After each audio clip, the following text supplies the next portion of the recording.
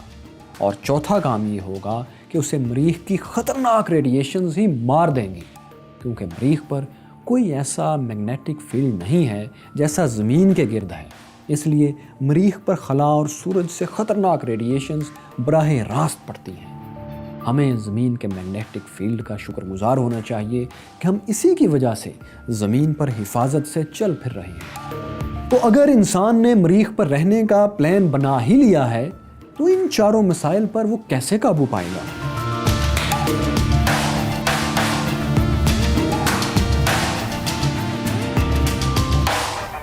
ان چاروں کا حل ہے ان دو چیزوں میں۔ یہ سوٹس اور یہ اگلوز جیسے گھر انسان کو ایٹماسفیرک پریشر، انتہائی سردی اور خطرناک ریڈیشن سے بچائیں گے اور آکسیجن پہنچائیں گے، اور انسان مریخ پر اس طرح کی بیسز اور پھر اس طرح کا شہر بسائے گا جس کے اندر زمین جیسا ایٹماسفیئر کریٹ کیا جائے گا، ایک مصنوعی ماحول بنایا جائے گا، یعنی تقریباً اتنی ہی آکسیجن اور سردی ان اگلوز جیسے گھروں میں اور ان سوٹس میں ہوگی جتنی انسان کو ضرورت ہوتی ہے۔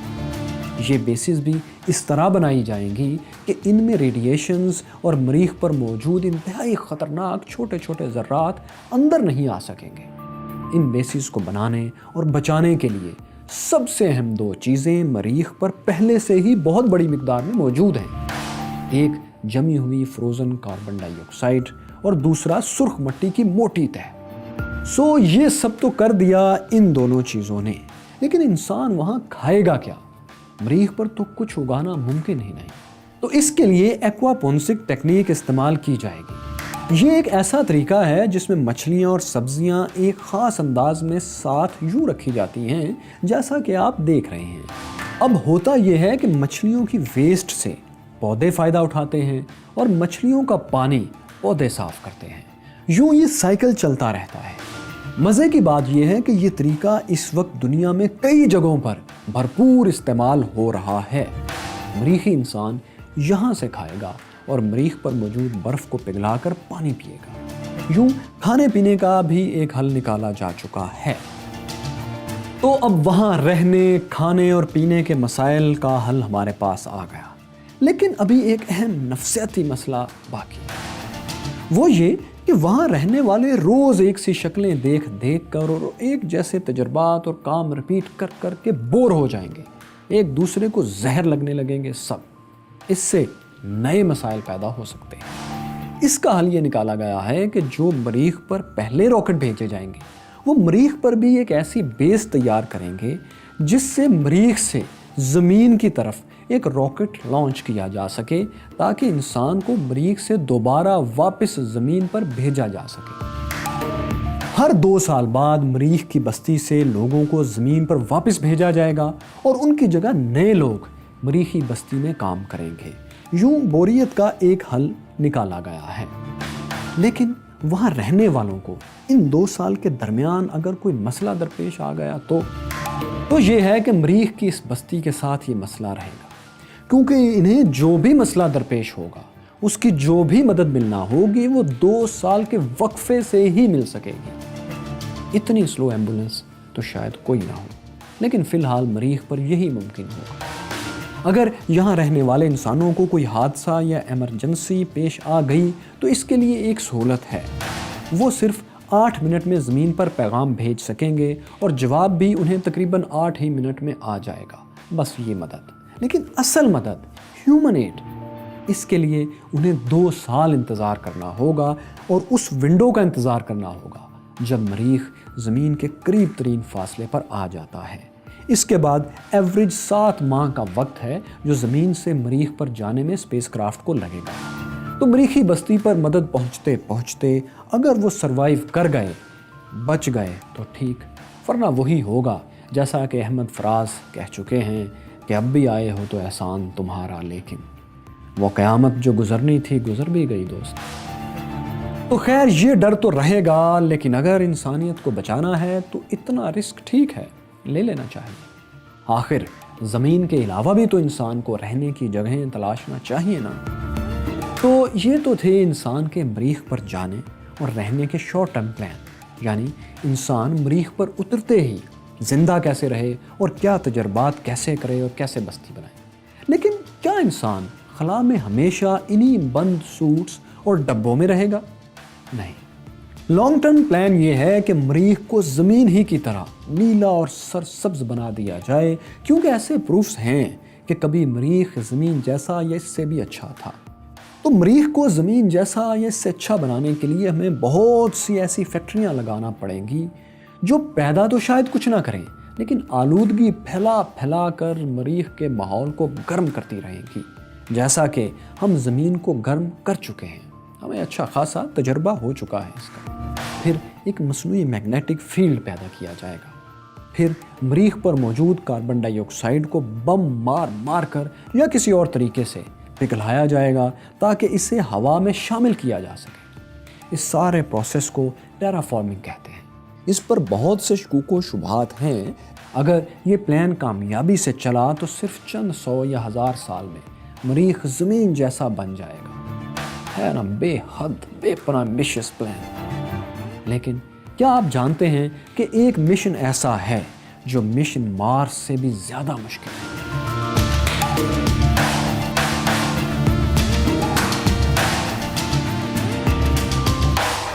مریخ پر انسانی بستی کا قیام انسانی تہذیب اور تاریخ کا شاید سب سے مشکل مشن ہے۔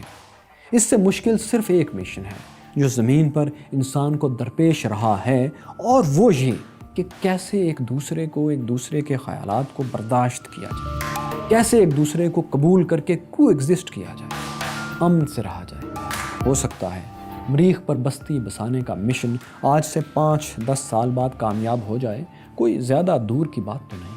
اور پھر ہو سکتا ہے زمین پر ایک دوسرے کو برداشت کرنے کا خواب بھی ایک دن پورا ہو ہی جائے۔ مریخ پر ایک خواب کو زندہ چھوڑتے ہوئے ہم آگے بڑھتے ہیں۔ ہمیں کائنات کے سفر میں کہیں نہیں رکنا، ہمیں کائنات کے آخری معلوم مقام تک جانا ہے۔ اب ہمارے سامنے یہ خوبصورت اسپیس کرافٹ جونو ہے، جسے جلد از جلد اس گیس کے دیو کے پاس جانا ہے۔ یہ گیس کا دیو کیا ہے اور یہ اس اسپیس کرافٹ کو آخر جونو ہی کا نام کیوں دیا گیا؟ آئیے اس کے ساتھ ساتھ جاتے ہیں اور دیکھتے ہیں کیا ہوتا ہے۔ آخر یہ گیس کا دیو ایسا کیوں ہے کہ اس کی تہ کا بلکہ اس کی سطح کا کوئی اتا پتہ ہی نہیں۔ بہت ہی دلچسپ کہانی ہے یہ۔ ہزاروں سال پہلے انسان اسے کیا سمجھتے تھے، آج اسے کیا سمجھا جاتا ہے اور کیوں؟ کون کون یہاں گیا ہے، کون کون جا رہا ہے؟ یہ زبردست تاریخی، الف لیلوی اور سائنسی کہانی بھی آپ کو دکھائیں گے، لیکن کل کائنات کی اگلی قسط میں۔ دوستو اگر یہ ویڈیو آپ کو اچھی لگی تو ہمیں تھینک یو کہنے کا ایک طریقہ یہ ہے کہ آپ اس ویڈیو کو لائک اور شیئر کر دیجیے، چینل کو سبسکرائب اور بیل آئیکن پر کلک بھی کر دیں تاکہ ہماری ہر ویڈیو کا ایک نوٹیفیکیشن آپ کو فوراً مل جایا کرے۔ اور ہاں ایک بات، ہم نے اس قسط میں ایک بات بتائی کہ زمین سے کروڑوں کلومیٹر دور روبوٹس زمین پر کیسے تصاویر اور پیغامات بھیجتے ہیں۔ ہم نے آپ سے ڈیپ اسپیس نیٹ ورک کا ذکر بھی کیا، یہ کیا ہوتا ہے اور کیسے کام کرتا ہے۔ یہ جاننے کے لیے یونیورس سیریز کی قسط نمبر 2 یہاں ضرور دیکھیں۔ یہاں جانیے کہ انسان چاند پر کیسے پہنچا، اور یہ رہی وہ سچی کہانی جس میں انسان سورج کو چھونے کے لیے نکلا تھا، اور یہ ابھی کل کی بات ہے۔